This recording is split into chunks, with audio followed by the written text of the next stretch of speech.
Hello, everybody. Mr. Deadman of the Deadman Stone Podcast, a live show every Monday, Wednesday, Friday night at 9:30. Let's talk Bird Box. Yes, there'll be spoilers. What do you want to know? Is it good? Do you want to watch it? Should you watch it? It's on Netflix. If you already have a Netflix subscription, might as well just watch it, right? So yeah, go ahead and watch it. Watch it. What the hell? Anyway, everyone seems to love this movie. Seems praising it for being so good. Well, I hate to be the Debbie Downer at the party here, folks, but can we stop admiring Sandra Bullock's performance for a moment and really begin to discuss this? I mean, don't get me wrong. I love me some Sandra Bullock. I do. Okay, she's America's sweetheart. So don't think my criticism is me throwing shade at her. That's not what's happening here. But let me ask you something. Is it safe to say that the Bird Box is essentially The Happening, but with better acting and better cinematography? Is it far-fetched to say that Bird Box is Netflix's answer to The Quiet Place? Is it a bit strange that this is the second horror/thriller where a handicap is part of the plot? Of course, I'm talking about Hush being the first. I mean, these things won't make it a bad movie. I mean, it does raise questions, though. One, I mean, is Bird Box really just a derivative idea? Or is it taking a good concept that was executed poorly and just handling it better, maybe with better acting and better cinematography? I mean, I would watch this over The Happening. But I wouldn't watch The Happening. Not again. If it's like the quiet answer to The Quiet Place, then is it really just Netflix trying to outdo another studio? If that's the case, what's next? Is there going to be a movie where people can't use their legs anymore? That if you use your legs, all of a sudden you explode? Or some demon that you can't see kills you? So everyone has to be wheelchair bound, and it's like a lesson of humility? Like, what's going on here? What are with these ideas? Is there going to be a movie called The Farting Place where the survivors have to just gas themselves in a room of their own nasty farts to shield them from the monsters? I know this idea sounds retarded. It sounds like something from I don't know, South Park. But that's what we're talking about. Think about it. Is that any more absurd than what happened in Bird Box? In Bird Box, people drove blindfolded successfully. Twice. They also, Sandra Bullock did, rolled a boat down the river. Like, blindfolded. Apparently without making mistakes. I mean, how does that happen? Try that. You try it. Oh my God. Never mind the fact that these kids actually kept their blindfolds on. Anyone who has kids will tell you it doesn't matter what powerful speech you give them. They're going to look. One of these kids should have died. I tell you, one of these kids should have fucking died. I sound horrible saying that. But no, seriously, how absurd this is. I mean, look, this movie is one of those thrillers that it really does require a great deal of suspension of belief. Okay. Disbelief. The movie starts out strong. Okay. Sandra Bullock is giving her powerful speech about how important it is to not look. To look is to die. If you peek, you die. And the way she delivered it was powerful. But keep in mind, these are little fucking kids, 4-year-olds. Who never seen the outside and are curious about it. Okay? Of course they'll be curious. It's so strange that just basic child curiosity didn't fucking kill one of these goddamn kids. Oh my God, it sounds like a monster. God damn it. Fuck. Promise I'm not a monster.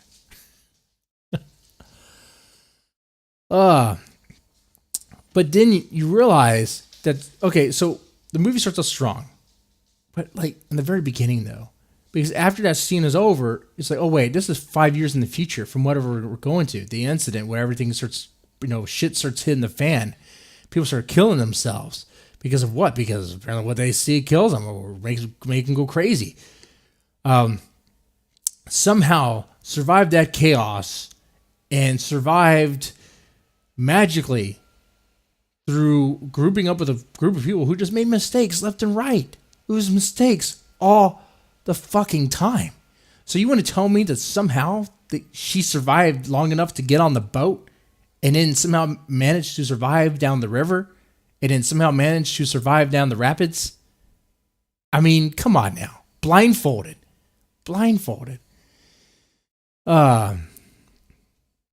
It really makes no sense. This movie does. I mean, Star Wars makes more sense in this fucking movie. And I'm not saying it's a bad movie. It's just you got it. A psychological thriller. I don't know, man. It's kind of like let's just play an absurd game. That's what this is becoming. Let's just play an absurd game. And the reason why I'm so surprised that she actually survived is because think about it. Okay, when the movie's rolling and our team or group of survivors finally pull together, as they usually do in these sort of movies, mistake after fucking stupid mistake is made. First mistake, leaving the gay Asian guy alone. Why the fuck did they leave the gay Asian guy alone? They figure out somehow that sight is what is doing this. I don't know really how they figured that one out when the people who see this thing and kill themselves don't have enough time to say, oh yeah, I saw something and it's making me go crazy. It's people reacting to them. Apparently they seem to be staring at something and then they just go nuts. I guess cover your eyes, guys. Cover your eyes. Okay. So they go, okay, let's cover our eyes. Let's not look. Maybe if we see on the camera, it'll be okay. So the gay Asian volunteers somehow. And they go up there. They bound him to the chair so he doesn't kill himself or whatever. But then without discussing it, they all leave him alone. Like, why not have someone up there in case he goes mad? In case he goes crazy, right? Like, you see all the chaos around you, people dying, people stepping into burning cars. It doesn't make any fucking sense why you wouldn't have someone up there for him. I mean, what the fuck? What the fuck were you thinking? To me, that's just the shitty story writing. I have no idea. Because when it shows the scenes of what the fucking dumbasses were doing down below, they weren't doing jack shit of shit. They were just standing around. One was having drinks. One was looking at books or something. I was like, what the fuck are you doing? What are you doing? First mistake. Second mistake, letting the pregnant Amy Schumer in. Why the fuck would you let her in? I'm sorry. In a time like this, it's not open borders. It's close the fucking borders. Keep the door shut, motherfucker. No one's coming in. I'm sorry. You're not in this house. You're out there. You stay out there. Sorry.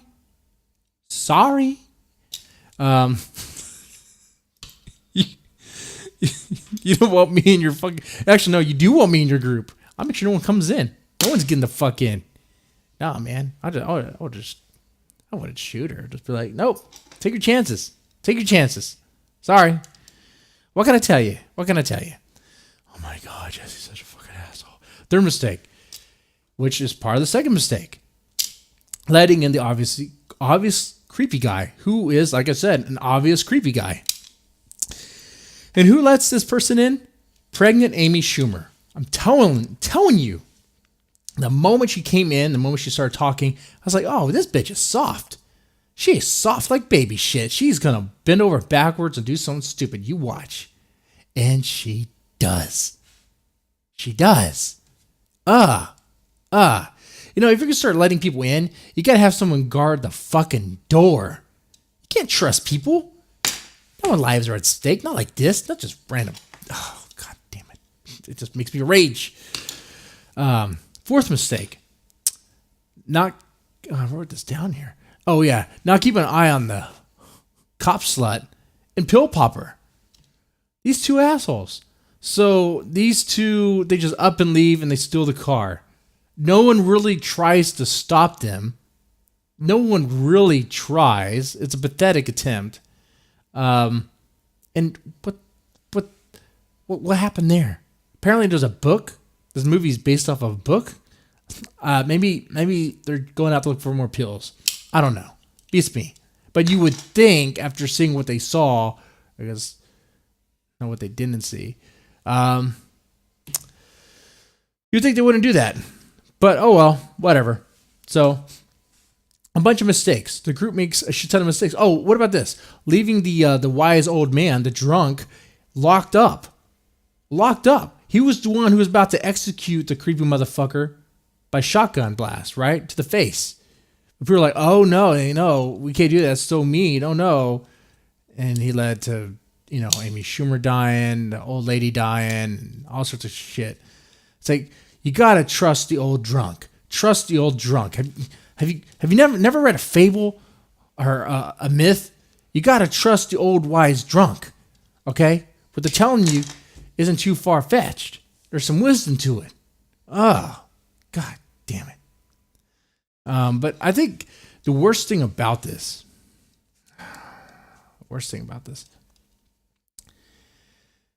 is the ending. This movie does not end. It just stops at a moment of calm. Stepping away from this movie, I'm like, well, it's not over. They're not surviving. They're barely making it. So they make it to a school for the blind. A school for the blind. Because, blind can't see, so they're immune to what's going on. Okay. So they go to the school of the blind and they survive there. Because apparently whatever is out there can't get inside the middle area, which is lit up by the sun, by the way. So it doesn't make any sense. It doesn't make any fucking sense. Because if there's light from the sun coming down in the atrium, okay, it didn't give you a full scope of what it looked like inside. If it was like this open area in the commons, or if it was glass. But either way, open glass, not open glass, just open. These demons that you can never see, all they would have to do is perch on the place and just, freak them out, and they start killing themselves. But is it an intense movie? Yeah. It has intense scenes. I mean, the scene where Sandra Bullock's sister, sat in the burning car. That's pretty intense. I was like, whoa, shit.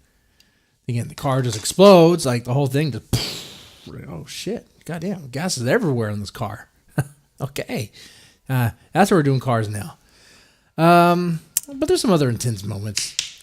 And I think people enjoy it. It's not the worst film. It's a good film. Okay. On a 10-point scale, I'll probably give it like a 7. Let me know in the comment section what you think about this. Press the like button if you like it. And if you disagree with how I rated it, let me know. And let me know how you would rate it and why. And maybe what did I miss? Feel free to do that. Anyway, y'all take it easy.